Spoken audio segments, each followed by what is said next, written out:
Exercise बने हैं। इसके अंदर फर्स्ट क्वेश्चन हमारे पास दिया हुआ है कि यूक्लिड विभाजन प्रमेयिका के अनुसार दो धनात्मक पूर्णांक a और b दिए रहने पर ऐसी अद्वितीय पूर्व संख्याएं q और r विद्यमान हैं कि a = bq + r, जबकि r निम्न को संतुष्ट करता है।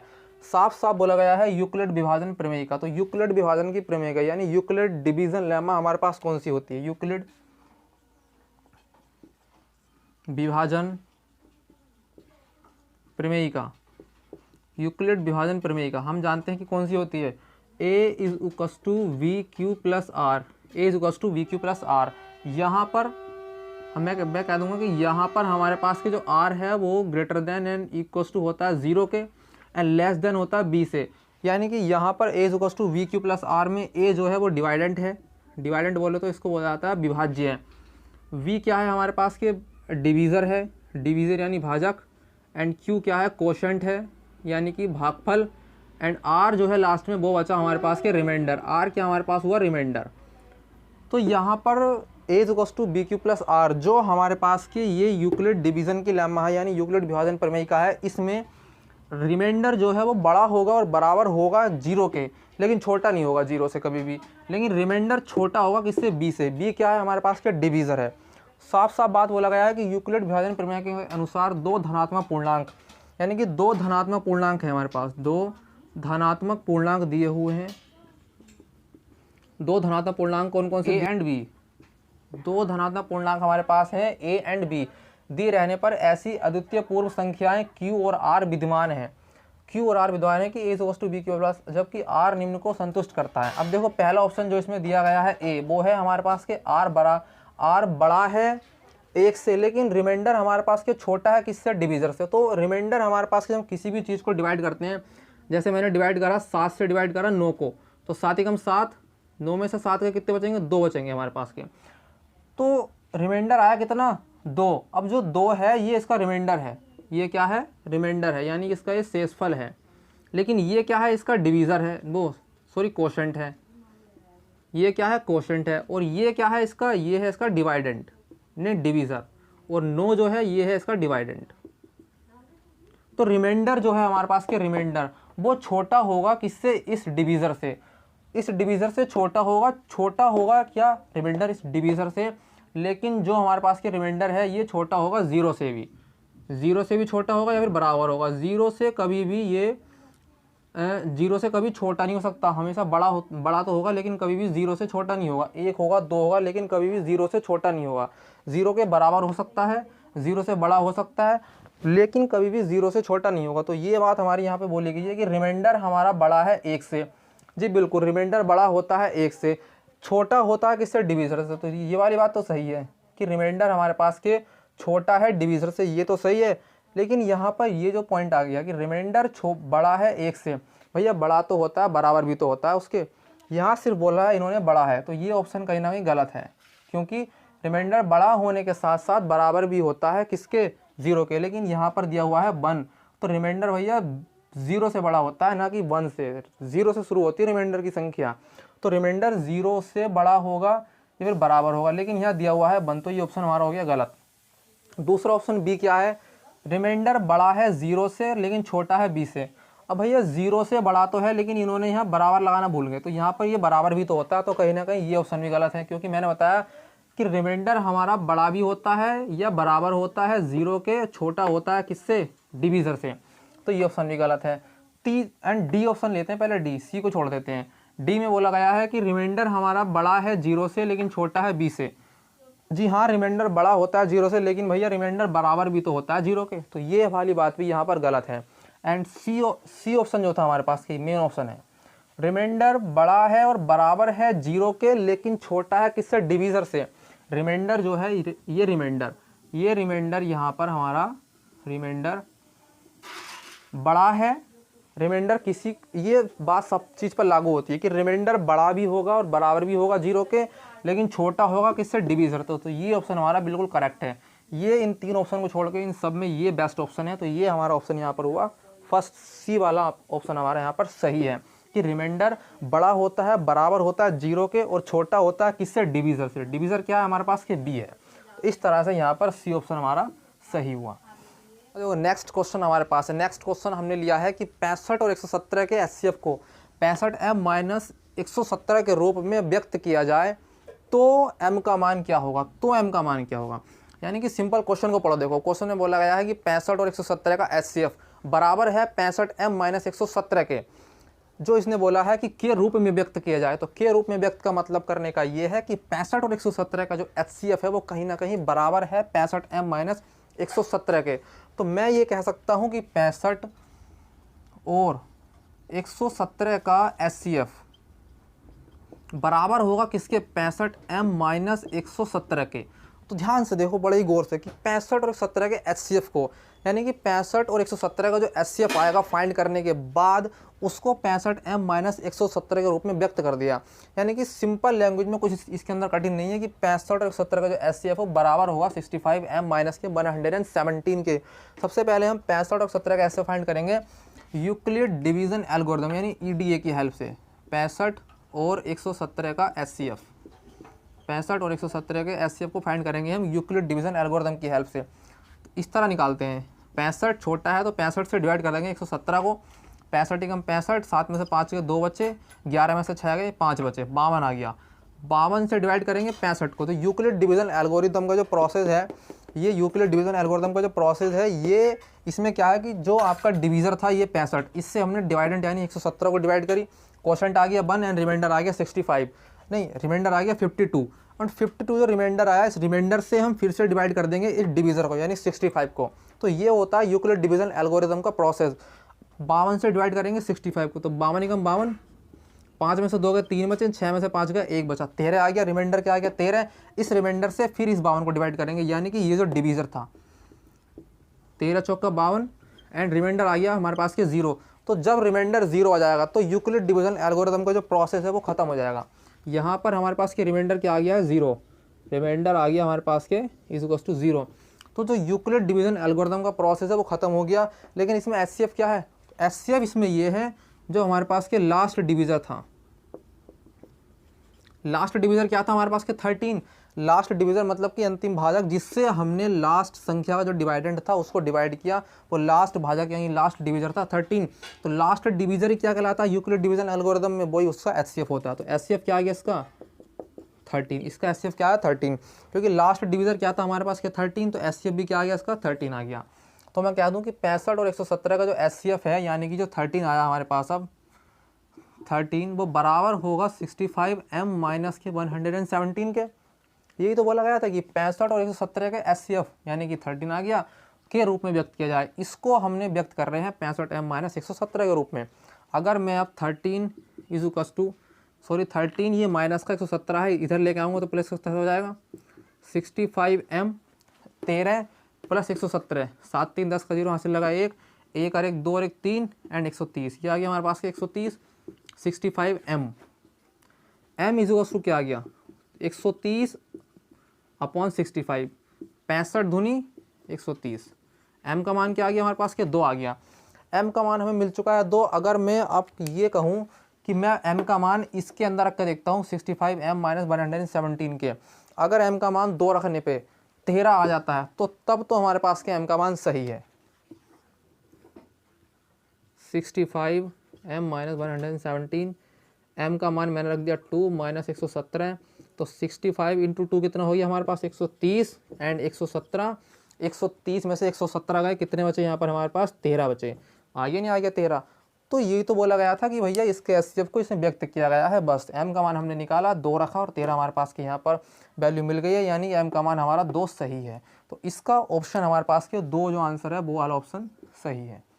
तो नेक्स्ट क्वेश्चन हमारे पास दिया गया है कि बड़ी से बड़ी संख्या जिससे 70 और 125 को भाग करने पर 5 और 8 क्या है रिमाइंडर आए, शेषफल आए, यानी कि हमें वो बड़ी से बड़ी संख्या फाइंड करनी है जिससे अगर हम 70 को डिवाइड करें तब तो रिमाइंडर हमारे पास के 5 आना चाहिए, और अगर हम 125 को डिवाइड करें उस संख्या से जो कि हमें अभी पता नहीं है, उस संख्या से जब हम 125 को डिवाइड करें तो हमारे पास के रिमाइंडर 8 आना चाहिए।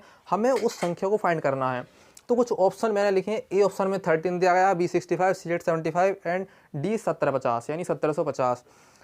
इन 4 संख्याओं में से वो एक संख्या ऐसी है जिससे अगर हम 70 और 125 को डिवाइड करेंगे तो हमारे पास के रिमाइंडर कितना आएगा, 8 और 5 और 8 आएगा। देखो सबसे पहले हम ले लेते हैं 70 को। अब रिमाइंडर हमारे पास 70 को डिवाइड कर रहे हैं हम किसी संख्या से। यहाँ कोई संख्या है लिखी हुई, अब पता नहीं कौन सी संख्या है, यहाँ हम उस संख्या से डिवाइड कर रहे हैं 70 को। क्वोशंट हमें पता नहीं है क्या आएगा, लेकिन कुछ रिमाइंडर बच रहा है 5, ये हमें पता है। तो ये रिमाइंडर जो 5 बचा, 70 में से कोई संख्या हमने माइनस करी तभी तो रिमाइंडर 5 बचा। 70 में से हमने क्या माइनस करा होगा कि हमारे पास के रिमाइंडर 5 बचा। ऑब्वियसली 70 में से हमने माइनस करा है 65। 70 में से 65 माइनस करेंगे तो कितना रिमाइंडर बचेगा, 5। एक संख्या का हमें लेनी है 65, एक संख्या आ गई हमारे पास के 65। दूसरा हमारे पास है 125 को किसी संख्या से, अननोन संख्या मुझे पता नहीं, क्वेश्चन मार्क का चिन्ह बना दिया मैंने यहाँ। 125 को उस संख्या से यानी इस संख्या से डिवाइड कर रहे हैं। हमें क्वेश्चन नहीं पता क्या आ रहा है, लेकिन ये संख्या जो है यहाँ पर कुछ लिखा हुआ है, यहाँ पर कोई संख्या है। उस संख्या को जो हम 125 में से घटा रहे हैं तो हमारे पास रिमाइंडर 8 बच रहा है। तो 125 में से हम क्या घटाएं कि हमारे पास के 8 आ जाए, 117 घटाएं। क्या माइनस करेंगे, 117। अगर मैं 125 में से 117 को माइनस कर दूंगा तो रिमाइंडर मेरे पास के 8 आएगा, यानी एक संख्या आ गई मेरे पास 117। अब बोला गया है भाग करने पर कि उनसे 5 और 8 शेषफल आए, तो दोनों संख्याओं का एक कॉमन वैल्यू निकालनी है। 65 और 117 की एक कॉमन वैल्यू निकालनी है कि वो वैल्यू कौन सी है जिससे अगर हम 65 और 117 को डिवाइड करेंगे तो हमारे पास के रिमाइंडर 5 और 8 आएगा। तो मैं क्या कह दूं कि कॉमन वैल्यू निकालने के लिए मैं यूज़ कर लूँगा HCF को। मैं यूक्लिड डिवीजन एल्गोरिथम की हेल्प से 65 और 117 का HCF फाइंड कर लूँगा। 65 और 117 का HCF किसकी हेल्प से, बाय यूक्लिड डिवीजन एल्गोरिथम यानी EDA की हेल्प से। तो मैंने 65 और 117 का ऐसे फाइंड करना है। तो 65 हमारे पास छोटा है 117 से। यूक्लिड डिवीजन एल्गोरिथम क्या कहता है कि जो छोटी संख्या होती है उससे हम डिवाइड कर देंगे बड़ी संख्या को, प्रोसेस होगा उसके बाद में चलाएंगे। 65 से मैंने डिवाइड करा 117 को, तो 65 एकम 65, 65 दूनी 130, एक बार जाएगा। 7 में से 5 के 2 बचे, 11 में 6 के 5 बचे, 52 आ गया। 52 से डिवाइड करेंगे 65 को। फिर से मैं एक बार बता रहा हूँ कि यूक्लिड डिवीजन एल्गोरिथम क्या है। जो छोटी संख्या होती है हमारे पास के 65 छोटी संख्या है, 117 65 से बड़ा है, तो मैंने 65 से डिवाइड कर दिया है 117 को। 65 से मैंने डिवाइड कर दिया 117 को। क्वोशंट आया 1, संख्या ही 65 क्योंकि एक बार गया है, और 117 में से 65 के रिमाइंडर आ गया 52। अब जो हमारे पास ये रिमाइंडर आया, इस रिमाइंडर से हमने डिवाइड कर दिया इस 65 को। फिर से जो हमारे पास डिवीज़र था यानी भाजक था, इससे मैंने डिवाइड कर दिया इस 65 को 52 से। तो 52 से मैंने 65 को डिवाइड करा तो 52 एकम 52, 5 में से 2 के 3 बचे, 6 में से 5 का 1 बचा। फिर ये हमारे पास रिमाइंडर आया 13। इस 13 से मैंने फिर से डिवाइड कर दिया इस 52 को। 52 को डिवाइड करेंगे तो 13 चौका 52, यानी रिमाइंडर आ गया 0। और जब हमारे पास के जब हमें रिमाइंडर 0 मिल जाएगा तो समझ लो यूक्लिड डिवीजन एल्गोरिथम का जो प्रोसेस है वहीं पर फिनिश हो जाएगा, वहीं पर समाप्त हो जाएगा। और जो इसका लास्ट डिवीज़र है, लास्ट डिवीज़र फिर से बता रहा हूँ, यानी कि हिंदी में बोलते हैं अंतिम भाजक, जो इसका है 13 है। 13 ही क्या होगा, इसका HCF होगा। जो लास्ट डिवीज़र होता है वही HCF होता है। तो वो संख्या हमें कौन सी मिली, वो संख्या मिली हमें 13। तो 13 ऐसी संख्या है जिससे अगर 70 और 125 को भाग किया जाएगा तो हमारे पास के रिमाइंडर 5 और 8 हमें मिलेगा। चेक कर लेते हैं। अगर मैं 13 से 70 को डिवाइड करता हूँ, यहाँ हम कर रहे हैं चेक। अगर मैं 13 से 70 को डिवाइड करता हूँ तो 13 पंजे 65, क्वोशंट कितना आ गया यानी भागफल 5। 70 में से 65 के रिमाइंडर आ गया 5, तो वही तो बोला गया था रिमाइंडर 5 बचना चाहिए। अब मैं 13 से डिवाइड करता हूँ 125 को। 13 से ही मैंने डिवाइड करा 125 को। 15 में 7 के 8 बचेंगे, यहाँ हमारे पास रिमाइंडर बचा 8। तो रिमाइंडर 8 आ गया ना, रिमाइंडर 8 आ गया। यही तो बोला गया था कि ऐसी संख्या जिससे 125 को डिवाइड करने पर रिमाइंडर 8 बचे, ऐसी संख्या कौन सी है, 13। 13 से हम 125 को भाग कर रहे हैं तो क्या आया हमारे पास के रिमाइंडर 8।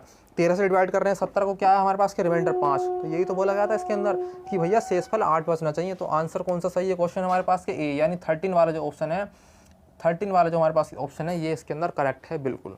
तो ये हमारे पास ये क्वेश्चन नंबर था फर्स्ट का थर्ड, जो कि समाप्त हो चुका है। नेक्स्ट क्वेश्चन हमारे पास है, ये हमारे पास 4th नंबर का क्वेश्चन है, फर्स्ट का 4th है।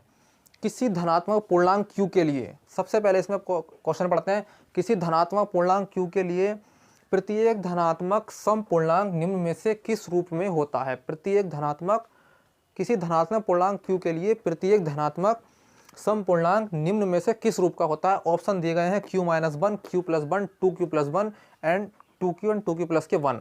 ओके, सबसे पहले बोला गया है धनात्मक पूर्णांक, इस बात को उठा लेते हैं। धनात्मक पूर्णांक q, तो देखो धनात्मक पूर्णांक q। अब धनात्मक पूर्णांक हमारे पास कौन से होते हैं? धनात्मक पूर्णांक q बोला गया है। धनात्मक पूर्णांक कौन से होते हैं? यानी कि पॉजिटिव इंटीजर। पॉजिटिव इंटीजर हमारे पास होते हैं 1, 2, 3, 4, 5, 6, 7, 8, 9, 10 एंड ये सीरीज चलती चली जा रही है। 1, 2, 3, 4, 5, 6, 7, 8, 9, 10, 11, 12 ये सीरीज हमारे पास के लगातार चलती चली जा रही है। तो ये हमारे पास है धनात्मक पूर्णांक। हमने इसका एक वर्ड उठाया इस क्वेश्चन का, उसमें बोला गया था धनात्मक पूर्णांक q के लिए। हमने इसका एक पॉइंट उठाया जो कि है धनात्मक पूर्णांक। धनात्मक पूर्णांक q 1, 2, 3, 4, 5, 6, 7, 8, 9, 10 एंड ये सीरीज हमारे पास चलती चली जा रही है। तो ये हमारे पास है पॉजिटिव इंटीजर।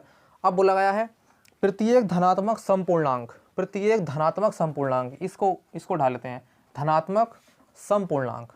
दूसरा हमारे पास की जो इसमें कीवर्ड दिया गया है हमें, वो है धनात्मक समपूर्णांक। तो धनात्मक भी है, धनात्मक मतलब होता है पॉजिटिव, सम मतलब कि इवन एंड पूर्णांक मतलब इंटीजर, यानी कि positive even integer. Positive even integer हमारे पास की पॉजिटिव तो होगा, साथ में वो इवन नंबर भी होगा, सम भी होगा।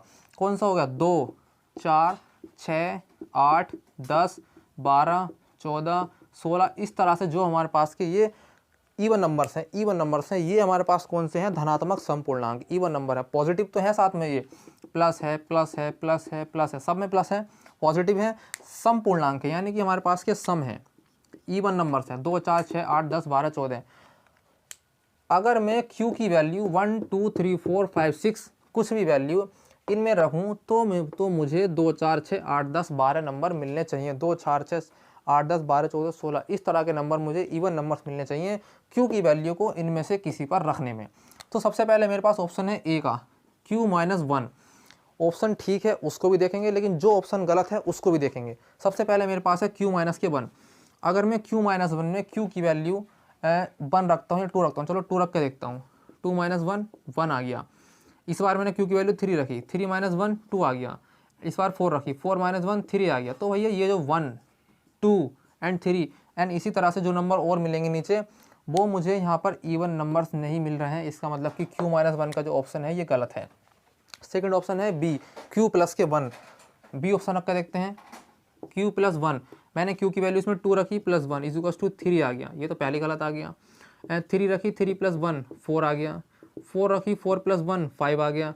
तो 3, 5, 4 ये नंबर हमें मिल रहे हैं, लेकिन ये हमारे पास सारे इवन नंबर थोड़ी ना है, सारे के सारे सम नंबर थोड़ी ना है। ये इसके अंदर तो हमारे विषम संख्या भी आ गई, यानी ओड नंबर भी आ गया। ये 3, 5 ओड नंबर है, यानी कि ये वाला ऑप्शन भी गलत है। हमें क्या मिलना चाहिए? हमें मिलने चाहिए 2, 4, 6, 8, 10, 12, यानी कि जो सम संख्याएं हैं, जो इवन नंबर से हमें वो मिलने चाहिए। सी ऑप्शन हमारे पास है 2q। मैंने 2 में 1 रख के देखा, 2 आ गया। q की जगह पर 2 रख के देखा, 4 आ गया। q की जगह पर 3 रख के देखा एंड 6 आ गया। 2 3 = 6, 2 × 4, 2 4 = 8। मैंने 5 रख के देखा, 10 आ गया। 6 रख के देखा, 12 आ गया। 7 रख के देखा, 14 आ गया। अब मैं नंबर रखता चला जा रहा हूँ, लेकिन एक बात ध्यान दिया, 2, 4, 6, 8, 10, 12, 14 किस चीज़ की सीरीज़ है? इवन नंबर्स की। किस चीज़ की सीरीज़ है? इवन नंबर्स की सीरीज़ है। तो यही तो हमें चाहिए था, 2, 4, 6, 8, 10, 12, क्योंकि हमसे बोला गया था ना धनात्मक समपूर्णांक निम्न में से किस रूप में होता है? धनात्मक समपूर्णांक कीवर्ड था हमारे पास के, धनात्मक समपूर्णांक निम्न में से किस रूप का होता है। चलो हमें लग रहा है भैया 2q सही है, ठीक है। अब लास्ट ऑप्शन है, एक चेक और कर लेते हैं, 2q + 1। तो q की वैल्यू मैंने 1 रखी, +1 कर दिया। 2 × 1 + 1 कितना हो गया हमारे पास के? 2 + 1 = 3। शुरू में गलत आ गया, 3 तो चाहिए हमें। ये वाला ऑप्शन भी गलत हुआ, क्योंकि ये ऑप्शन हमें 2, 4, 6, 8, 10, 12, 14 वाली संख्या नहीं दे रहा। कौन सा ऑप्शन दे रहा है? 2q, क्योंकि हम q की जगह पर 1 रख रहे हैं। 1 क्यों रखा, 2 क्यों रखा, 3 क्यों रखा हमने? क्योंकि हमें बोला गया था धनात्मक पूर्णांक। धनात्मक पूर्णांक कौन से होते हैं? 1 2 3 4 5 6 7 8 9 10 से लेके जो नंबर आपके चलते चले जा रहे हैं आगे तक 11 12 13 14, वो है धनात्मक पूर्णांक। इसीलिए तो हमने यहाँ पर क्यू की जगह 1 रखा तो 2 आ गया, क्यू की जगह पर 2 रखा 4 आ गया, क्यू की जगह पर 3 रखा 6 आ गया। एंड जो सीरीज हमें मिल रही है ये लगातार मिलती चली जा रही है हमें। कौन से नंबर्स की सीरीज है? इवन नंबर्स की सीरीज है सारे की सारी। तो ये ऑप्शन हमारा सी वाला यहाँ पर बिल्कुल करेक्ट ऑप्शन है 2Q। तो अब मैं कह सकता हूँ कि वो जो किस रूप में होगा, तो वो 2Q के रूप में होगा। ऑप्शन हमारे पास कौन सा सही हो गया? सी वाला 2Q। तो ये वाला हमारे पास की फोर्थ क्वेश्चन था फर्स्ट का, यहीं पर समाप्त होता हुआ। नेक्स्ट क्वेश्चन उसी की सीरीज का हमारे पास के 5th नंबर का क्वेश्चन है कि किसी धनात्मक पूर्णांक p के लिए, पॉजिटिव इंटीजर p के लिए प्रत्येक धनात्मक विषम पूर्णांक का रूप होता है। धनात्मक विषम पूर्णांक का रूप होता है। इससे पहले जो हमने क्वेश्चन करा था उसके अंदर दिया हुआ था धनात्मक पूर्णांक q के लिए, लेकिन वहां पर विषम नहीं लिखा हुआ था, वहां लिखा हुआ था धनात्मक सम पूर्णांक के लिए। क्वेश्चन का कंसेप्ट यही था, क्वेश्चन का आधार यही था, लेकिन इसके अंदर एक चीज चेंज हो गई है। उसके अंदर लिखा हुआ था सम पूर्णांक के लिए, इसके अंदर लिखा हुआ है विषम पूर्णांक के लिए। दोनों धनात्मक है, उसमें भी धनात्मक लिखा हुआ था, इसमें भी धनात्मक लिखा हुआ है। एक कीवर्ड हमने उठा लिया धनात्मक पूर्णांक p, एक कीवर्ड हमने उठा लिया है धनात्मक पूर्णांक p।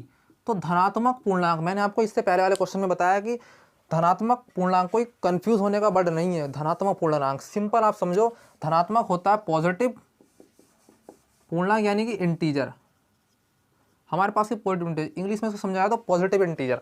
इंटीजर कौन कौन से होते हैं हमें पता है? 1 2 3 4 5 6 7 8 9 10 11 12 एंड ये सीरीज हमारी लगातार चलती जा रही है आगे को, असेंडिंग ऑर्डर में ये सीरीज चलती जा रही है। 1 2 3 4 5 6 7 8 9 10 11 12 13 14 15 चलती जा रही है ये सीरीज। तो ये हमारे कौन से नंबर हैं? ये हमारे पास है पॉजिटिव इंटीजर। कौन सा नंबर है? पॉजिटिव इंटीजर्स नंबर है हमारे पास ये। दूसरा हमारे पास कीवर्ड दिया हुआ है धनात्मक विषम पूर्णांक। अब देखो धनात्मक विषम पूर्णांक, अब क्योंकि ये शुद्ध हिंदी में लिखा हुआ है इसका मतलब ये नहीं है कि यहाँ कंफ्यूज हो जाए। धनात्मक मतलब फिर से आपको मैं बताऊंगा कि पॉजिटिव, विषम मतलब कि ओड, पॉजिटिव ओड इंटीजर। अब इस पॉजिटिव को छोड़ दो, कभी इससे कंफ्यूज हो। धनात्मक का मतलब यहाँ पॉजिटिव है, सिंपल यानी प्लस का साइन आना चाहिए। दूसरा हमारे पास है ऑड इंटीजर यानी विषम पूर्णांक। अब भैया विषम पूर्णांक कौन कौन से होते हैं? विषम संख्या कौन कौन सी होती हैं? 1 3 5 7 9 11 13 15 17 एंड ये सीरीज हमारे पास की जो विषम संख्याओं की है, ओड नंबर्स की है, ये सीरीज हमारे पास कौन सी है? धनात्मक विषम पूर्णांक। अब धनात्मक का कुछ और मतलब नहीं, धनात्मक सिर्फ पॉजिटिव से है यहाँ मतलब, यानी positive positive positive positive positive, सारे के सारे पॉजिटिव हैं आगे से लेके पीछे तक। आगे शुरू से लेकर आगे तक हमारे पास के सारे पॉजिटिव हैं। 1 3 5 7 9 11 13 15 17 19 21 23 25 27 एंड ये सीरीज सोन इसी तरह से चलती चली जा रही है लगातार। धनात्मक विषम पूर्णांक, अब इसने बोला है कि धनात्मक विषम पूर्णांक का रूप होता है। तो पहले वाला क्वेश्चन भी इससे यही था कि क्या रूप होता है, एंड ये भी है। 4 ऑप्शन दिए गए हैं A B C D। First option हमारे पास क्या है? A, P वाला। अगर मैं P में ये P की वैल्यूज़ हैं 1 2 3 4 5 में रख के देखता हूँ तो P की वैल्यू मैंने 1 रखी 1 आ गया, P की वैल्यू 2 रखी 2 आ गया, P की वैल्यू 3 रखी, P की वैल्यू 4 रखी एंड P की वैल्यू 5 रखी। ध्यान से देखो ये सीरीज़ हमें कोई ये विषम पूर्णांक थोड़ी दे रही है, लगातार सीरीज चलती जा रही है 1 2 3 4 5। हमें कौन से नंबर चाहिए? हमें चाहिए धनात्मक विषम पूर्णांक, यानी कि हमें ओड नंबर्स चाहिए, ओड नंबर्स।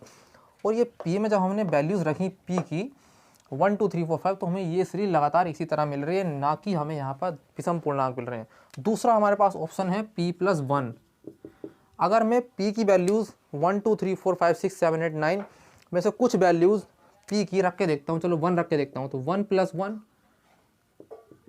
2 2 रख के देखता हूँ, 3 रख के देखता हूँ, 4 एंड P की वैल्यू 4 रख के देखता हूँ, 5 P की वैल्यू 5 रख के देखता हूँ, 6 2 3 4 5 6 कोई वैल्यू है। ये हमारे पास के नंबर्स हमें धनात्मक विषम पूर्णांक ये भी नहीं दे रहा, यानी कि ये वाला ऑप्शन भी हमारा गलत है, बी वाला भी।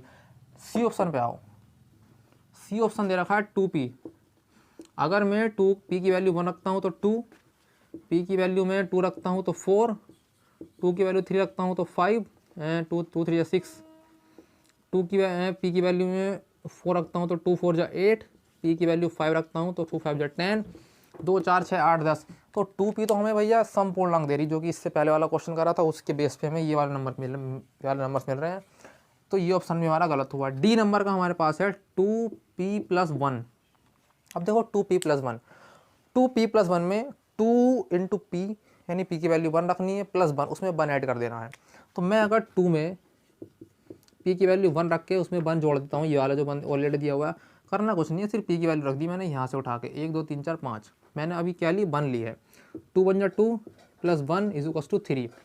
2p+1 में मैंने पी की वैल्यू अब 2 रख के देखता हूँ मैं, 2 × 2 +1, 2 2 जा 4 +1 = 5।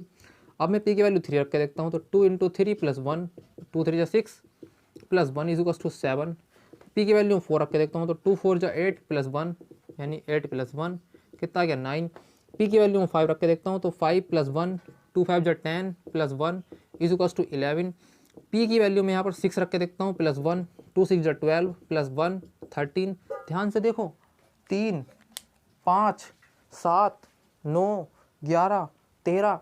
इसी तरह से अगर मैं पी की वैल्यू को बढ़ाता चला जाऊँगा 6 से 7 पे, 7 से 8 पे, 8 से 9 पे, वैल्यू को मैं इंक्रीज़ करता जा रहा हूँ, यानी ये वाली वैल्यू जैसे जैसे रखते चले जाऊँगा मुझे 3 5 7 9 11 13 15 17 इस तरह की सीरीज़ मिलती चली जाएगी। तो ये सीरीज़ तो हमें चाहिए थी, क्योंकि हमें कैसी संख्या चाहिए 3 5 7 9 11 13 15 17। भले से इसमें एक नहीं आया, कोई बात नहीं, छोड़ो, एक हमारे पास नहीं आ रहा है क्योंकि एक रखने का जुगाड़ ही नहीं है कहीं पर। 2 1 जा 2 रखा, +1 कर डायरेक्ट 3 आ रहा है। तो 3 5 7 9 11 13 इसी टाइप की वैल्यूज़ तो हमें चाहिए थी। तो यहाँ से हमने देखा कि यहाँ से हमें जो ओड नंबर की सीरीज़ है वो मिल चुकी है, इसलिए हमारा 2p+1 ऑप्शन जो है वो बिल्कुल करेक्ट हुआ। नेक्स्ट क्वेश्चन दिया गया है कि ये सेकंड नंबर का क्वेश्चन है उसके बाद का, कि निम्नलिखित संख्याओं का एचसीएफ ज्ञात करने के लिए यूक्लिड विभाजन एल्गोरिथम का प्रयोग करना है। यानी कि हमें एचसीएफ फाइंड करना है इन संख्याओं का, उसके लिए हमें कौन से एल्गोरिथम का यूज़ करना है, उसके लिए हमें यूक्लिड के डिवीज़न एल्गोरिथम यानी यूक्लिड का जो विभाजन एल्गोरिथम है उसका हमें यूज़ करना है। 3 इसके अंदर क्वेश्चन दिए हुए हैं। फर्स्ट क्वेश्चन के अंदर लिखा हुआ है कि 135 और 225 का हमें ऐसे फाइंड करना है, 196 और 38,220 का। एंड थर्ड लिखा गया है 867 और 255 का हमें ऐसे फाइंड करना है। किसके द्वारा, किसको यूज़ करके, यूक्लिड का जो डिवीज़न एल्गोरिथम है उसको यूज़ करके हमें ऐसे फाइंड करना है। तो सबसे पहले देख लेते हैं हम कि 135 और 225, सबसे पहला वाला हमने क्वेश्चन ले लिया कि हम फाइंड कर रहे हैं 135 और 225 का जो एचसीएफ है वो फाइंड कर रहे हैं किसकी हेल्प से, यूक्लिड डिवीज़न एल्गोरिथम की हेल्प से।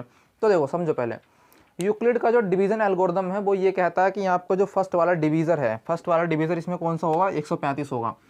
एक संख्या आपकी जो छोटी है यहाँ पर 135 जो है वो छोटी है किससे, 225 से। 135 जो है वो छोटी है 225 से। तो जो संख्या छोटी है उससे डिवाइड कर दिया जाएगा बड़ी संख्या को। सबसे पहला प्रोसेस तो यही है।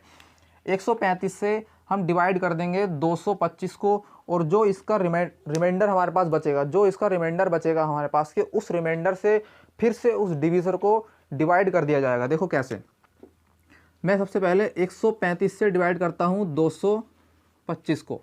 135 से मैंने डिवाइड कर दिया 225 को। 135 से 225 एक बार ही जाएगा 135, क्योंकि 135 धुनी हो जाएंगे, 270 वो 225 है। 5 में से 5 गए 0, 225 दिया गया था, 12 यहाँ बचे हमारे पास के, 12 में से 3 गए 9 बचे, 90 बचा। 90 से डिवाइड करेंगे 135 को, तो 90 से 135 कितनी बार जाएगा, एक बार। अब देखो कैसे, 135 से हमने डिवाइड करा 225 को, 225 135 से एक बार चला गया, हमारे पास 135 आया। 225 में से हमने जब 135 को डिवाइड माइनस करा, तो हमारे पास की जो रिमाइंडर है वो आया 90 यानी 90।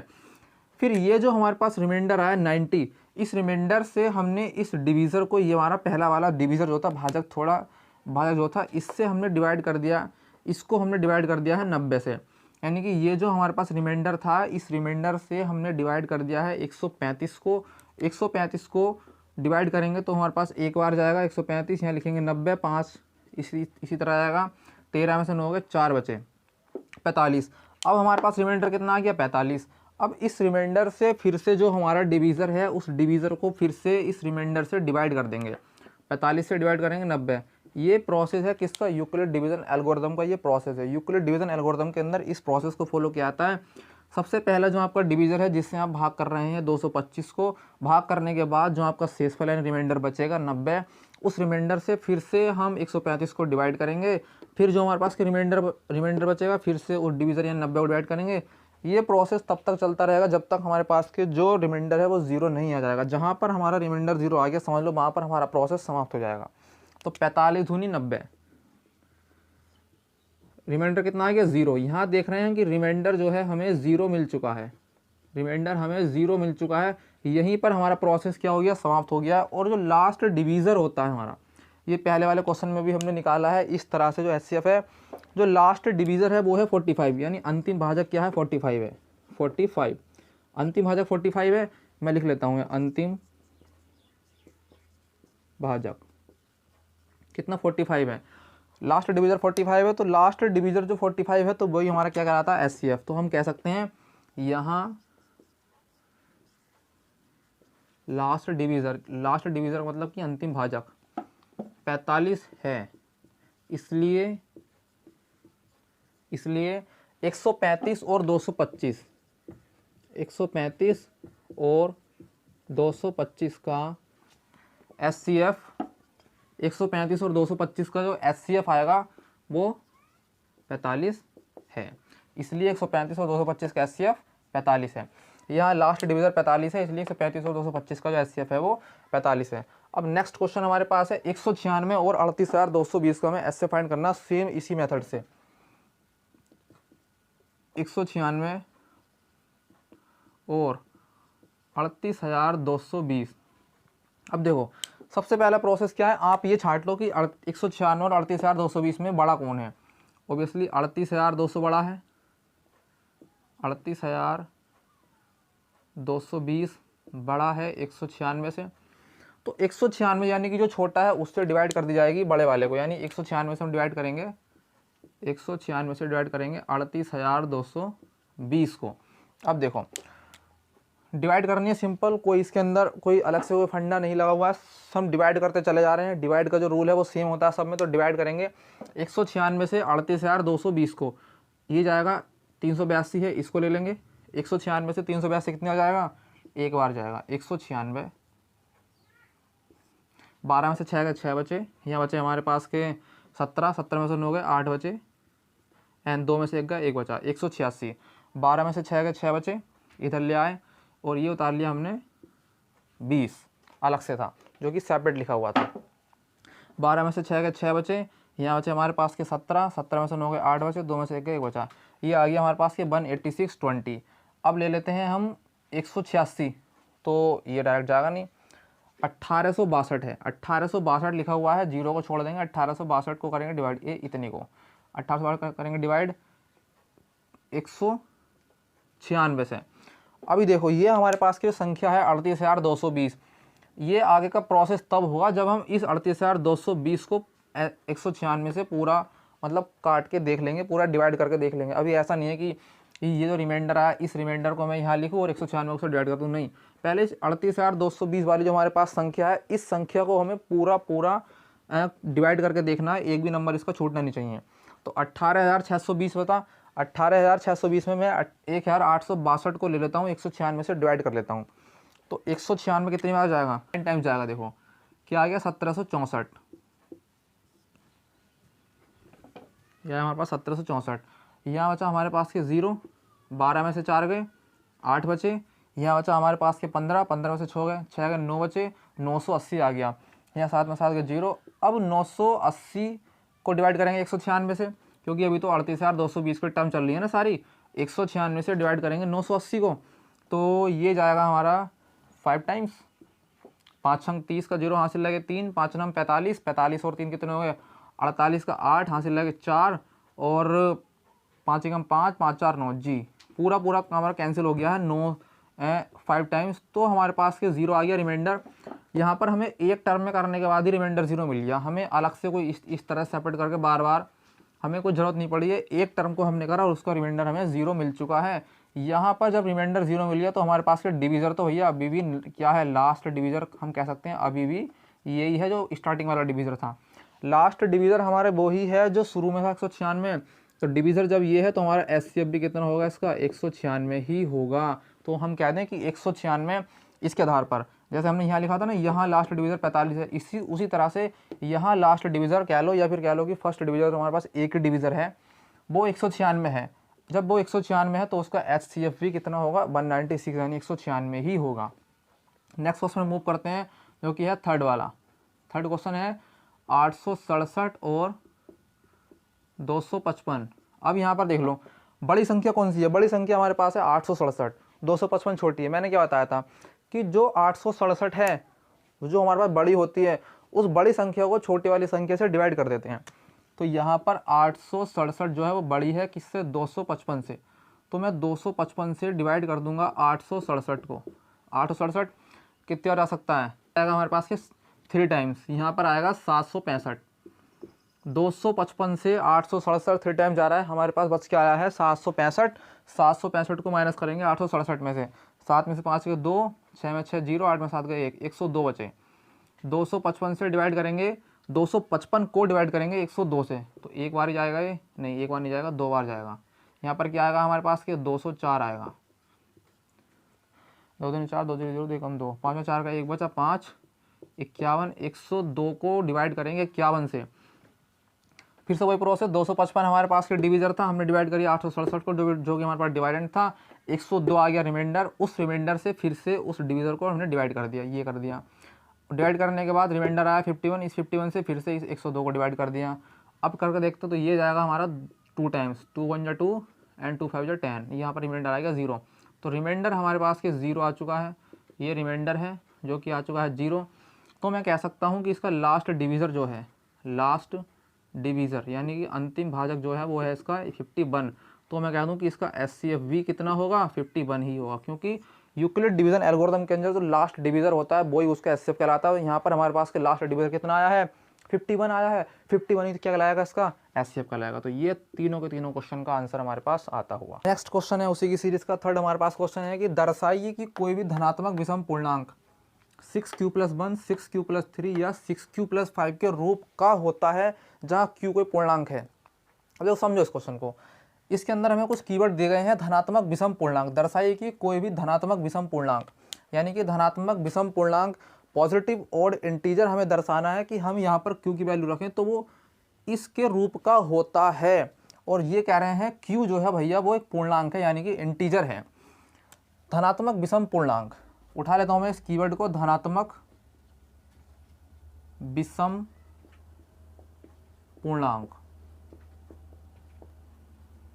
ये कह रहा है किसके रूप का होता है धनात्मक विषम पूर्णांक, 6q + 1, 6q + 3 या 6q + 5 के रूप का होता है। अब देखो कंफ्यूज होने का वर्ड नहीं है, धनात्मक विषम पूर्णांक इसके अंदर बड़ी नॉर्मल चीज़ दी गई है कि धनात्मक यानी पॉजिटिव है, ओड है, इंटीजर है।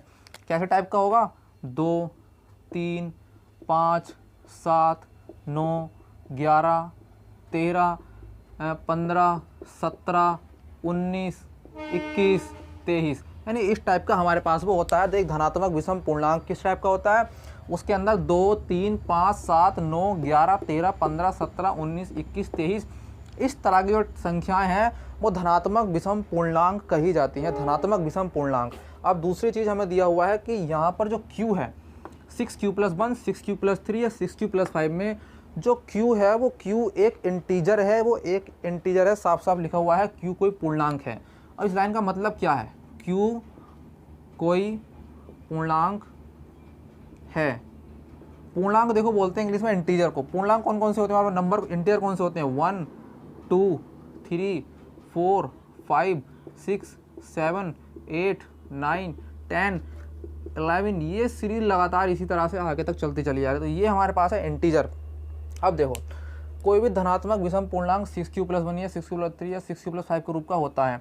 अब देखो समझो 6q + 1 जो है कुछ याद आ रहा है, कौन सी वाली फॉर्म के अंदर का लिखा हुआ है, ये लिखा हुआ है यूक्लिड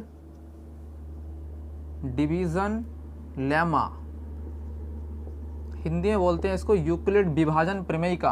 कौन सी होती है, a = vq + r।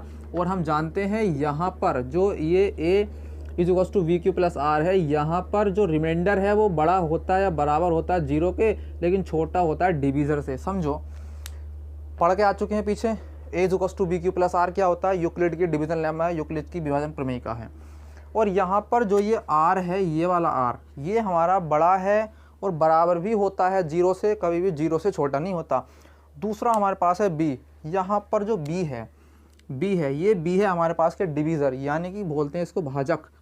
तो ये डिवीज़र जो है रिमाइंडर से हमेशा बड़ा होगा और रिमाइंडर हमेशा भाजक से छोटा होगा। ये जो मैंने बात लिखी है ये इस बात को कहती है। दोबारा सुनो, रिमाइंडर बड़ा होगा और बराबर होगा जीरो के, लेकिन छोटा होगा डिवीज़र से यानी भाजक से। अब उसको ले लेते हैं जो 6q+1 दिया हुआ था।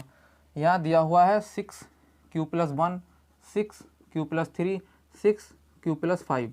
अब देखो a is equals to B Q plus R मैंने मान लिया a कोई, लिख लो a कोई धनात्मक विषम पूर्णांक है। मैंने a को जो है एक पॉजिटिव ऑड इंटीजर मान लिया। Let a is a positive odd integer. तब हम क्या कह सकते हैं, यहाँ पर b बराबर 6 है, यहाँ देख लो 6q+1, 6q+3, 6q+5 किस टाइप का है, a is equals to B Q plus R के टाइप का है। तो a इज इक्वल्स टू हमारे पास है B Q plus R, B मैंने बताया आपको यहाँ पर क्या 6 है, तीनों में 6, इसमें भी और इसमें भी, तो 6q+r। इसके हिसाब से b की जगह पर सिंपल मैंने 6 रख दिया, a is equals to 6q+r। अब देख लो यहाँ पर एक बात समझने वाली आ चुकी है कि यहाँ पर जो लिखा हुआ था 0 less than and equals to r, या कह लो कि r greater than and equals to 0 and r less than b, वही चीज़ तो यहाँ पर लागू होगी। अब मैं कह सकता हूँ यहाँ पर जो रिमाइंडर है भैया बड़ा है और बराबर है जीरो के, लेकिन छोटा है किससे, डिवीज़र से। यहाँ डिवीज़र क्या था b, यहाँ डिवीज़र क्या है 6, तो 6 से छोटा है कौन, रिमाइंडर। जब रिमाइंडर हमारे पास के 6 से छोटा है तो पॉसिबल वैल्यूज़ ऑफ रिमाइंडर यानी कि पॉसिबल वैल्यूज़ ऑफ r, या कह लो कि संभावित मान जो होंगे वो r के, वो कौन कौन से होंगे, 6 से छोटे होने चाहिए। तो 0, 1, 2, 3, 4, 5, 6 नहीं आएगा क्योंकि 6 से छोटे हैं, साफ साफ लिखा है r लेस देन 6, यानी कि 0 से लेकर 5 तक, बस 6 नहीं आएगा। तो सारे की सारी रिमाइंडर की वैल्यू जो है वो 6 से छोटी हैं, 6 से छोटी हैं वैल्यूज़, वो 0 से 1, 2, 3, 4, 5 तक चलेंगी। यहाँ पे साफ साफ बोला गया है ना कि रिमाइंडर लेस देन 6, तो 0 की जो पॉसिबल वैल्यूज़ हैं, संभावित मान आ गए, वो 0 से लेकर 5 तक आएंगे। अब हमारे पास के ये मान आ चुके हैं, अब हम इन मान को r की वैल्यूज़ को, ये जो हमारे पास इक्वेशन थी इसके अंदर रखते चले जाएंगे। तो सबसे पहले a is equals to 6q plus r की वैल्यू कितनी है हमारे पास के 0, तो कितना आई है ये 6q। अब देख लो दूसरा a इज इक्वल्स टू 6, अब मैं रखता हूँ यहाँ मैंने r की वैल्यू रखी 0, यहाँ मैंने r की वैल्यू रखी 0, अब यहाँ मैं r की वैल्यू रख रहा हूँ 1, तो देखो क्या आएगा, a is equals to 6q+1, ये वैल्यू मिल गई हमें। अब मैं क्या कर रहा हूँ, अब मैंने r की वैल्यू रखी 2, तो a is equals to 6q+2। अब मैंने r की वैल्यू रखी 3, तो a is equals to 6q+3। अब मैंने r की वैल्यू रखी 4, तो a is equals to 6q+4। अब मैंने r की वैल्यू रखी 5, जो कि लास्ट वैल्यू है, तो a is equals to 6q+5। अब देख लो यहाँ पर ध्यान से, धनात्मक विषम पूर्णांक, मैंने बताया ना धनात्मक विषम पूर्णांक, मैंने पहले ही बोल दिया कि 2, 3, 5, 7, 9, 1, 3, 5, 7, 9 धनात्मक विषम पूर्णांक हमारे पास के 1, 3, 5, 7, 9, 11, 13, 15, 17, 19, 21, बिल्कुल 1, 3, 5, 7, 9 धनात्मक विषम यानी ओड नंबर्स हमारे पास के कौन कौन से, ओड नंबर्स 1, 3, 5, 7, 9, 11, 13, 15, 17, 19, 21, 23 हमारे पास के कौन से हैं, विषम संख्याएं हैं। इनमें अगर हम मान रखें तो ये हमें विषम संख्याएं मिलनी चाहिए। जैसे कि अगर मैं q का मान, q को क्या है, वो पूर्णांक है, मैंने पहले बता दिया आपको, 1, 2, 3, 4, 5, 6 उसकी वैल्यू है। अगर मैं यहाँ पर q इज इक्वल टू 1 रख के देखता हूँ 6q में, तो मुझे 6 × 1 बराबर 6, 2 रख कर देखता हूँ q की वैल्यू 12, तो 6 और 12 ये कहीं से भी मुझे नहीं लगता कि विषम संख्या है, ये तो सारी सम संख्या है, तो ये भी हमारा गलत हुआ कंसेप्ट। r बराबर 1 रखा, 6q+1 आया था। अब मैं यहाँ पर q बराबर के 1 रख कर देखता हूँ, तो a इज इक्वल टू 6 × 1 + 1, 6 + 1 = 7। जी कौन सी वैल्यू मिल गई हमें, ये ओड नंबर। अब मैं रख के देखता हूँ क्यू की जगह पर 2, तो 6 × 2 + 1, 6 दूनी 12 और 1 13, 13 यानी कि हमें कौन सी नंबर दे रहा है, ये वाली वैल्यू 6q + 1 कैसे नंबर दे रही है, धनात्मक विषम पूर्णांक नंबर दे रही है। धनात्मक को छोड़ दो, कंफ्यूज मत हो, विषम नंबर दे रही है हमें ये संख्याएं, बस 7 13, तो एक आपकी ये सही है। हाँ जी, हम कह सकते हैं कि 6q + 1 जो है वो 6q + 1 जो है वो एक धनात्मक विषम पूर्णांक है। दूसरा r बराबर के 2 है। अगर मैं इसमें a = 1 रख कर देखता हूँ q की जगह पर, तो 6 × 6 2 8 हो गए, गलत आ गया, शुरू में गलत आ गया, तो ये हमें कहीं से कहीं तक भी विषम नंबर नहीं देगी, तो ये भी हमारे पास कंसेप्ट गलत हुआ। r बराबर 3 है, मैं रख कर देखता हूँ 1, 6 × 1 + 3, तो 6 × 6 + 3 9 आ गया। चलिए 2 रख के देखता हूँ, 6 + 3, 6 दूनी 12 + 3 15 आ गया। यानी कि 6q + 3 भी जो है वो हमें ओड नंबर यानी विषम संख्या दे रही है। हाँ जी, ये भी सही है। दूसरा 4 है, a = मैं q की जगह 1 रख कर देखता हूँ, 1 + 4, आप 1 की जगह पर और नंबर भी चेक कर सकते हैं और देख सकते हैं। मैंने सिर्फ यहाँ 1 2 3 रख के देखा है, 1 2 तक की वैल्यू है, लेकिन आप जो है यहाँ से लेकर शुरू से लेकर कितनी वैल्यू चेक कर देख सकते हैं, सब में हमें ये ओड नंबर्स मिलते हैं, नहीं मिलते हैं। 1 रख कर देखा मैंने यहाँ, 6 + 4 = 10, यहाँ से तो शुरू में ही हमें ईवन नंबर मिल गया, ओड नंबर नहीं मिला, सम नंबर मिल गया, यानी कि ये वाली वैल्यू हमारी गलत है। नेक्स्ट r = 5 है, तो a = 6 × 1 + 5, 6 + 5 11, मैं रख कर देखता हूँ 2, ये पहले नंबर तो हमारे पास ओड आ गया, सही आ गया। 6 दूनी 12 + 5 आ गया 17, यानी कि दोनों वैल्यू यानी और मैं अगर रखता हूँ तो और वैल्यूज़ भी मेरी कैसी आएंगी, ओड आएंगी। तो मैं ये कह सकता हूँ कि यानी कि ये वाला भी हमारा सही है। तो मैं कह सकता हूँ कि 6q + 1, 6q + 3, 6q + 5, हाँ जी ये धनात्मक विषम पूर्णांक है, क्योंकि इसमें अगर हम मान रख रहे हैं q के, तो हमें वहाँ पर जो संख्याएं मिल रही हैं वो धनात्मक विषम यानी ओड नंबर्स मिल रहे हैं। तो अब हमारे पास ये क्वेश्चन खत्म होता हुआ, तो हम कह सकते हैं कि कोई भी धनात्मक विषम पूर्णांक हाँ 6q + 1, 6q + 3 या 6q + 5 के रूप का होता है। नेक्स्ट क्वेश्चन 4th नंबर हमारे पास है, किसी परेड में 616 सदस्यों वाली एक सेना की टुकड़ी को 32 सदस्यों वाले एक आर्मी बैंड के पीछे मार्च करना है। दोनों समूहों को समान संख्या वाले स्तंभों में मार्च करना है। उन स्तंभों की अधिकतम संख्या क्या है जिसमें वे मार्च कर सकते हैं। यानी कि ऐसा समझो इसे कि किसी परेड में 616 सदस्यों वाली एक सेना की टुकड़ी है, यानी मान लिया मैंने ये जो है आर्मी के पर्सन है, ये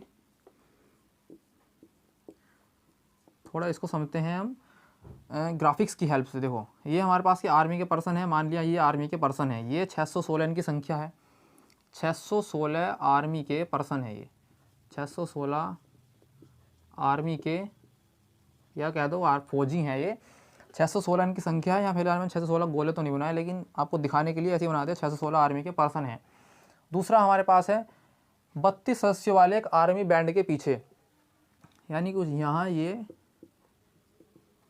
बैंड के आदमी है, आर्मी के बैंड के पर्सन है, ये आर्मी बैंड यानी 32 आर्मी बैंड पर्सन, यानी 32 जो हैं वो आर्मी के बैंड के लोग हैं जो बैंड लेके चल रहे हैं आगे। आपने देखा होगा कि जब कोई मार्च निकलता तो उसके पीछे आर्मी के जो बैंड वाले होते हैं वो चल रहे होते हैं, पीछे उनके जो है वो जो सेना होती है जिसके हाथ में गन वगैरह होती है वो चल रही होती है।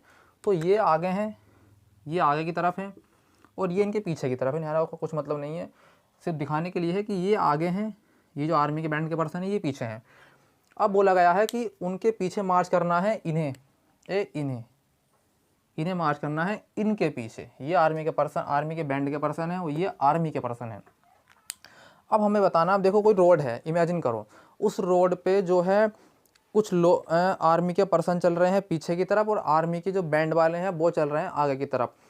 अब उनका इस तरह से, ये इस तरह से रोड है, अब उनका इस तरह से जो कॉलम बनेगा, यानी कि उनके जो स्तंभ बनेंगे, कॉलम बनेंगे, वो कितने कॉलम बनने चाहिए कि उनके जो समान संख्या में कॉलम बने। यानी कि आपने देखा होगा जब आर्मी के बैंड के पर्सन और आर्मी के पर्सन चलते हैं साथ में तो सीरीज़ होती है एक, यानी कोई ऐसा नहीं है कि इधर बाहर निकला हुआ है या इधर बाहर निकला हुआ है, साथ में वो चल रहे होते हैं इस तरह से, क्लियर, इस तरह साथ में चल रहे होते हैं, कोई इधर उधर नहीं चल रहा होता। तो इस तरह से चलने के लिए उन्हें ज़रूरत होती है मतलब स्तंभों की, कॉलम की।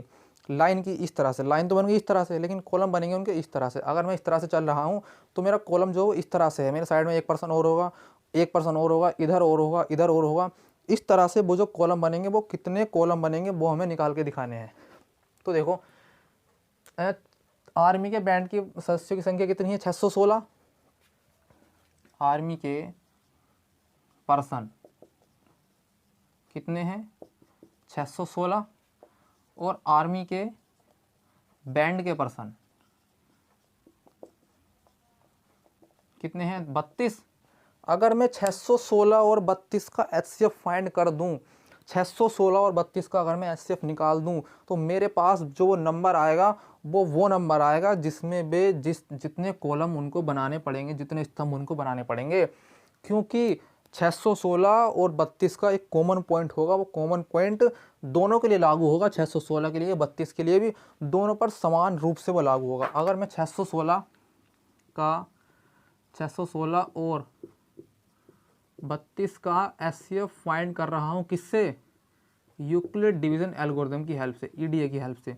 तो यहाँ पर 32 छोटा है। अब आपने अगर HCF निकाला है पिछले वाले क्वेश्चंस में, तो आप इसका भी निकाल लेंगे। अगर आपने नहीं निकाला कोई बात नहीं, मैं आपको सिखा रहा हूँ, सीखते रहिए।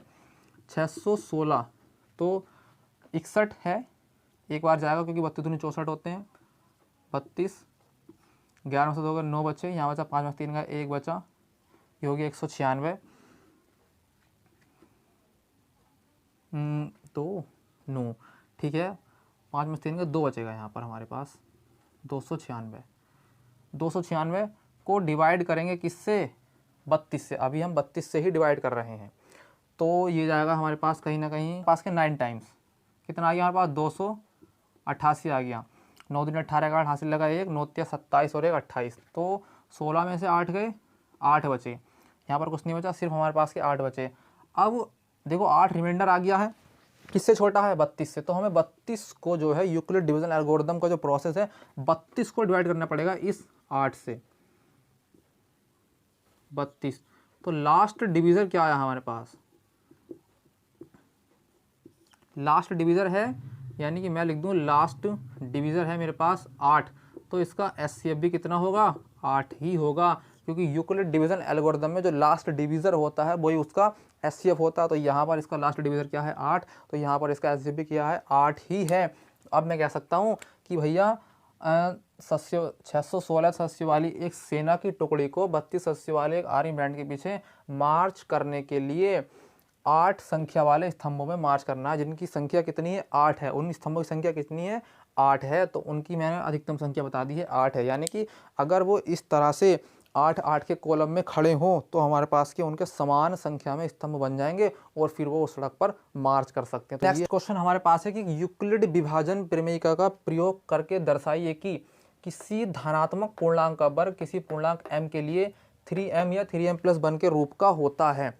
3m या 3m प्लस वन के रूप का होता है। तो कैसे, क्या यूज़ करनी है, यूक्लिड विभाजन प्रमेयिका। साफ साफ लिखा गया है यूक्लिड विभाजन प्रमेयिका। तो मैं आपको बता दूं, और आपको ये बात मालूम भी होगी अगर आपको पता होगा तो पहले से, कि यूक्लिड विभाजन प्रमेयिका क्या होती है, A is equal to we Q plus r. यहाँ पर A जो होता है वो होता है हमारे पास के डिवाइडेंट यानी कि भाज्य। B होता है, आपको बता रहा हूँ द्वारा से, B होता है हमारे पास के डिविजन यानी भाजक। Q होता है कोशंट यानी कि भागफल, एंड R होता है हमारे पास के रिमाइंडर। एक चीज़ और है कि यहाँ पर जो रिमाइंडर है वो ज़ीरो से बड़ा होता है या बराबर होता है रिमाइंडर, लेकिन छोटा होता है डिवीज़र से। द्वारा समझो B क्या है, हमारे पास डिवीज़र है, रिमाइंडर हमारे पास रिमाइंडर R है। रिमाइंडर द्वारा समझो R जो है रिमाइंडर वो बड़ा होगा या बराबर होगा 0 के, लेकिन छोटा होगा डिवीज़र से। ये है हमारे पास के यूक्लिड की division lemma A equals to B Q plus are में। अब किसी धनात्मक पूर्णांक, माना जो हमारे पास के कीवर्ड है ये है धनात्मक पूर्णांक। तो मैंने माना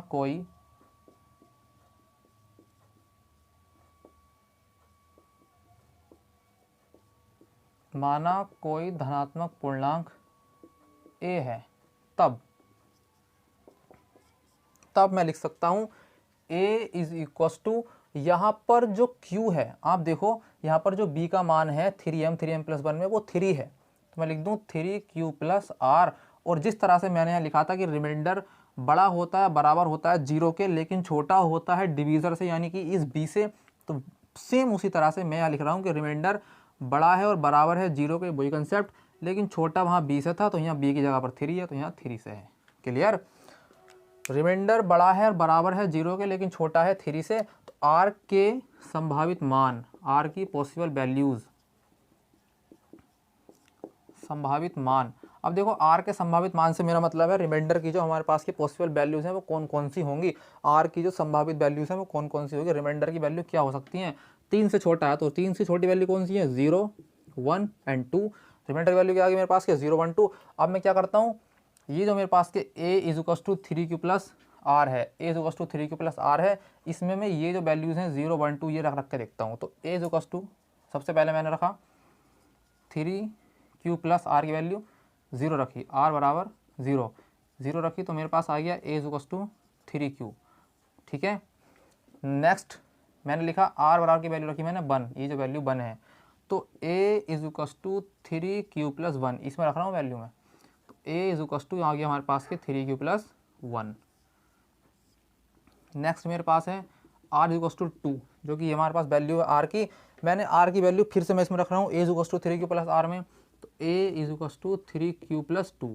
ठीक है, अब देखो ध्यान से देखो, इतनी वैल्यू मिल गई हमें। दूसरा इसके अंदर जो कीवर्ड है वो है का वर्ग, धनात्मक पूर्णांक का वर्ग। तो धनात्मक पूर्णांक मैंने बताया था आपको यही तो होते हैं 3q, q plus 1, 3q plus 2, ये हमारे पास यहाँ पर क्या है, धनात्मक पूर्णांक है। तो इनका हम क्या करने जा रहे हैं, अब स्क्वायर इनका हम करने जा रहे हैं। तो इनका स्क्वायर करने पर मैं लिख दूँ यहाँ पर अब धनात्मक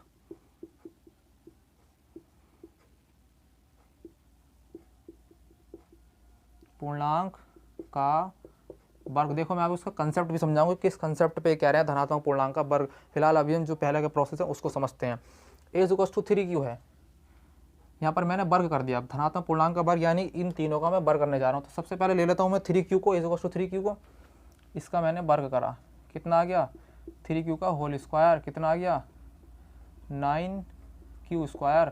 मैंने यहाँ से 3 बाहर लिया, ये आ गया हमारे पास के 3q स्क्वायर। यहाँ पर अब यहाँ पर आपको याद रखना है कि ये इस टाइप की वैल्यू जो है ये m के बराबर होंगी। कॉमन लेने के बाद जो 3 आया और उसके अंदर जो बचा 3 हमारे पास आ गया, क्योंकि 3 बाहर था, यहाँ से हमने 3 बाहर ले लिया। अब इसके अंदर जो बचा वो वैल्यू हमारे पास के 3q स्क्वायर जो है वो m के बराबर है, मैंने लिख दिया है। चूँकि 3q square equals to m, तो मैं यहाँ लिख दूंगा 3m, क्योंकि मैंने 3 लिखा हुआ था पहले से ही, और 3q स्क्वायर की जगह मैंने m यहाँ पर पुट कर दिया, तो ये वाली वैल्यू आ गई 3m। दूसरी मेरे पास है a is equals to 3q plus 1, तो a is equals to 3q plus 1 का मैंने कर दिया होल स्क्वायर, क्योंकि हम क्या कर रहे हैं, होल स्क्वायर कर रहे हैं। यहाँ पर स्क्वायर लगाना रहेगा, ठीक है, दोनों और स्क्वायर होता है ना ये, तो ये आएगा a प्लस बी का होल स्क्वायर का आपने फॉर्मूला पढ़ा होगा, वो होता है a square plus b square plus 2ab। Same उसी फॉर्मूले खोलना है यहाँ पर, 3q का स्क्वायर प्लस 1 का square plus 2 into 3q, 3 × 9, 9q square plus 1 plus 6q। अब क्या करेंगे 9q square plus 6q plus 1, हमने 1 इधर, ये 1 लिखा हुआ था इधर ले आया, कुछ नहीं करा, सिर्फ इधर रखा है चला के। अब इतने में से 9q स्क्वायर प्लस 6q में से मैंने 3q कॉमन ले लिया, 3q नहीं सिर्फ सिर्फ 3 कॉमन ले लिया। 9q स्क्वायर प्लस 6q में से मैंने 3 कॉमन ले लिया, तो मेरे पास यहाँ बचेगा 3q स्क्वायर प्लस के 2 3 6 यानी कि 2 बचेगा अंदर एंड 2q प्लस 1। तो 3q स्क्वायर प्लस के 2q कॉमन लेने के बाद 3 क्या बचा हमारे पास के 3m प्लस 1, तो ये इसका आंसर है। नेक्स्ट मेरे पास जो एक टर्म बची है वो है 3q प्लस 2 का होल स्क्वायर, इसको भी देख लेते हैं। a इज इक्वल टू है 3q प्लस 2 का होल स्क्वायर, इसका भी हम दोनों तरफ क्या करते हैं, स्क्वायर करते हैं, 3q प्लस 2 का होल स्क्वायर, तो 3q का होल स्क्वायर प्लस 2 का होल स्क्वायर प्लस के 2 into 3q into 2, simple formula खोला है 3q प्लस 2 का होल स्क्वायर, कन्फ्यूज मत हो ना। 9q स्क्वायर प्लस 4 प्लस 2 6, 6 दूनी 12q, मैंने क्या करा 9q स्क्वायर प्लस के 12q एक साथ, 4 को मैंने बांट दिया 3 प्लस 1 में, सिंपल कुछ नहीं करा, मैंने 4 को 3 प्लस 1 में बांट दिया है। अब ये जो मेरे पास टर्म आई है इतनी 9q square plus 12q plus के 3, मैं इसमें 3 को ले लेता हूँ, यहाँ बचेगा 3q स्क्वायर प्लस के 4q प्लस 1 प्लस 1। देखो समझो प्लस 1 हमारा लिखा हुआ है, मैंने 3 कॉमन ले लिया, 9 Q square plus 12 Q plus 3 में से यहाँ बचा मेरे पास के 3 Q square plus 4 Q plus के 9, तो ये वैल्यू इतनी है, ये वैल्यू है m की, यानी 3m प्लस 1 यह हमारे पास के हो गया। तो हाँ, अब हम ये कह सकते हैं कि हमने भैया इसको दर्शा दिया है कि यूक्लिड विभाजन प्रमेय का प्रयोग करके हमने यह दर्शा दिया है कि किसी धनात्मक पूर्णांक का वर्ग किसी पूर्णांक m के लिए 3m या 3m प्लस 1 के रूप का होता है। तो नेक्स्ट क्वेश्चन जो कि हमारे पास 6 नंबर का क्वेश्चन है कि यूक्लिड विभाजन प्रमेयिका का प्रयोग करके दर्शाइए कि किसी धनात्मक पूर्णांक का घन यानी क्यूब 9m 9m प्लस 1 या 9m प्लस 8 के रूप का होता है। अब देखो समझो, इसमें बोला गया है धनात्मक पूर्णांक का घन, धनात्मक पूर्णांक का घन हमने पहले भी पढ़ के आए हैं, पिछले वाले क्वेश्चन में हमने देखा था धनात्मक पूर्णांक का वर्ग, ठीक उसी के ऊपर डिपेंड क्वेश्चन, उसी के ऊपर बेस्ड क्वेश्चन है। यहाँ पर घन लिखा हुआ है, वहाँ पर वर्ग लिखा हुआ था।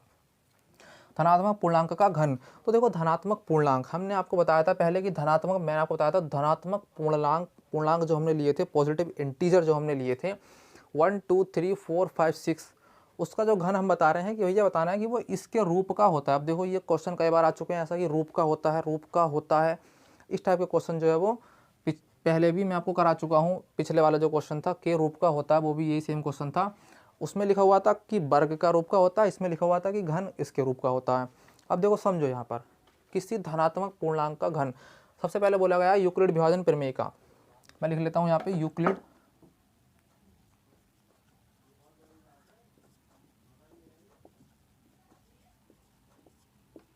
विभाजन प्रमेय का, इसको बोलता है यूक्लिड डिवीजन लेमा। क्या होती है? A is equal to we Q plus R. मैं आपको बार बार समझा रहा हूँ ये बात कि यहाँ पर रिमाइंडर बड़ा होता है 0 से, लेकिन छोटा होता है डिवीजर से यानी बी से, ठीक है। यूक्लिड विभाजन प्रमेय का ये होती है। अब मैंने क्या करा, मैंने कोई धनात्मक पूर्णांक ले लिया, इसमें एक वर्ड दिया होता धनात्मक पूर्णांक, धनात्मक पूर्णांक मैंने ले लिया धनात्मक पूर्णांक ए है। पहले भी हम देखो कितने आसानी से इस क्वेश्चन को करने जा रहे हैं। सिंपल ये सोचो, धनात्मक पूर्णांक ए है और हमने जो है एक डिवीजर, एक जो हमारे पास के संख्या थी b बराबर के, यहाँ पर जो b है, पिछली बार भी हमने 3 लिया था और इस बार भी हम 3 ले रहे हैं, लेकिन समझो इस बात को, कंफ्यूज मत होना, कितने आसानी से इस क्वेश्चन को सोल्व करेंगे। देखो धनात्मक पूर्णांक a लिया और b बराबर के 3 लिया, तब मैं कह सकता हूँ आपसे, तब a is equal to 3q plus r. और 3q plus are, 3q plus are जो यहाँ पर मैंने पहले बताया था कि r जो है बड़ा है, बराबर है 0 के, लेकिन छोटा है 3 से, क्योंकि यहाँ पर डिवीजर क्या है हमारे पास के 3 है। तो r बड़ा है और बराबर है 0 के, r greater than equal to 0 and less than equal to 3, only less than equal to नहीं, लेस देन 3 सिर्फ, ठीक है। तो मैं यहाँ पर r की जो पॉसिबल वैल्यूज़ हैं, r के जो संभावित मान हैं,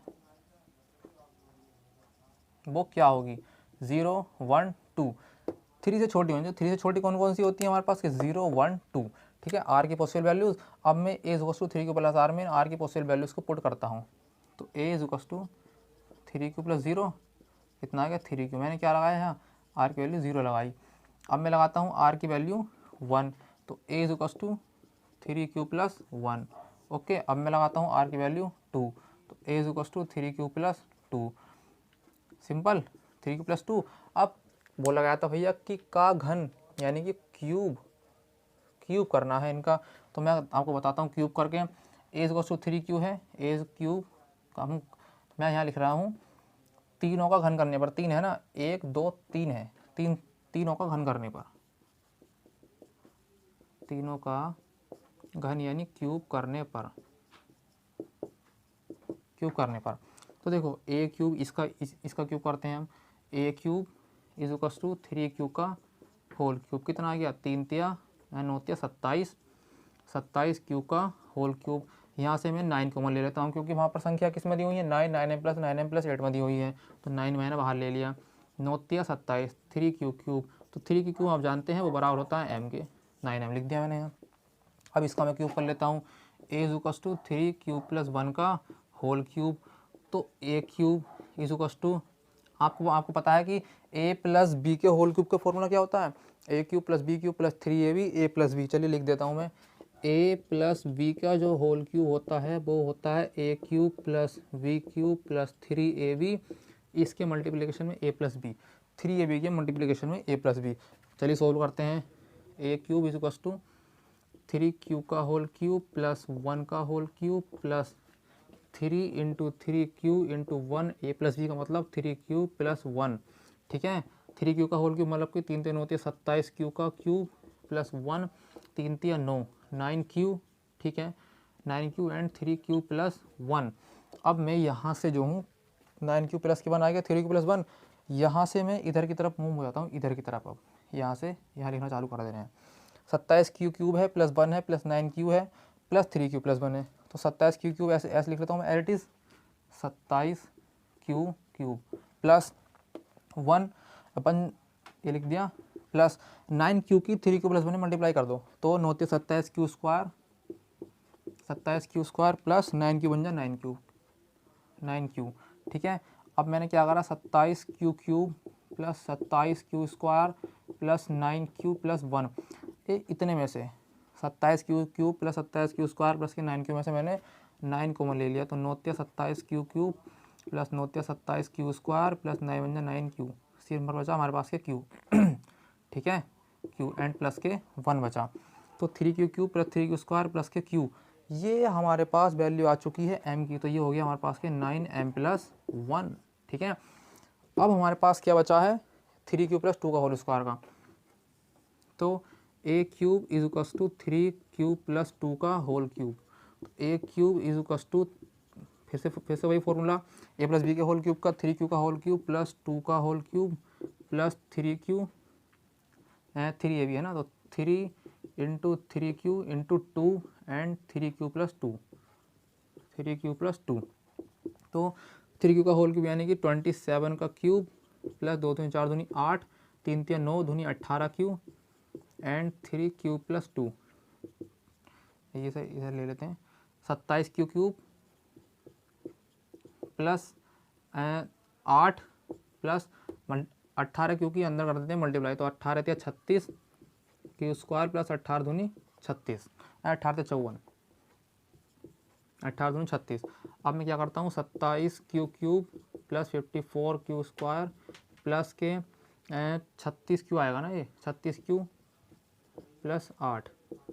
अब मैं यहाँ से 9 कॉमन ले लेता हूँ, तो 9 × 27q² प्लस 9 × 54q², ये क्यूब है, प्लस के 9 × 36q यानी कि 4q प्लस 8, तो 9 मैंने कॉमन ले लिया, बचा 3q का क्यूब प्लस 6q² प्लस के 4q, ये वैल्यू है m की, तो ये हो गया 9m + 8, 8 बाहर लिखा हुआ है 9m + 8, तो मैं कह सकता हूँ हाँ भैया यूक्लिड विभाजन प्रमेय का प्रयोग करके हमने ये दर्शा दिया है कि किसी धनात्मक पूर्णांक का घन जो है वो 9m + 1 9m + 8 के रूप का होता है। तो यहीं पर हमारा जो है पूरा प्रोसेस ख़त्म होता है, क्वेश्चंस का एंड होता है। सारे क्वेश्चंस मैंने आपको समझाए हैं, कुछ आपको अगर समझ में ना आया हो तो आप मुझे कमेंट सेक्शन में करके बता सकते हैं कि मुझे ये क्वेश्चन समझ में नहीं आया, आपका जवाब बहुत अच्छे तरीके से वहाँ पर दिया जाएगा। इतने सारे कंसेप्ट को, इतने सारे क्वेश्चंस को मैंने आपको इतने आसान तरीके से समझाया है कि अगर आप उनको ध्यान से पढ़ेंगे, ध्यान से देखेंगे तो आपको मालूम पड़ेगा कि बड़े आसान तरीके से वो क्वेश्चन आपकी समझ में आने शुरू हो जाएंगे। तो बस इतना ही, इस वीडियो को ख़त्म करते हैं, समाप्त करते हैं। ओके।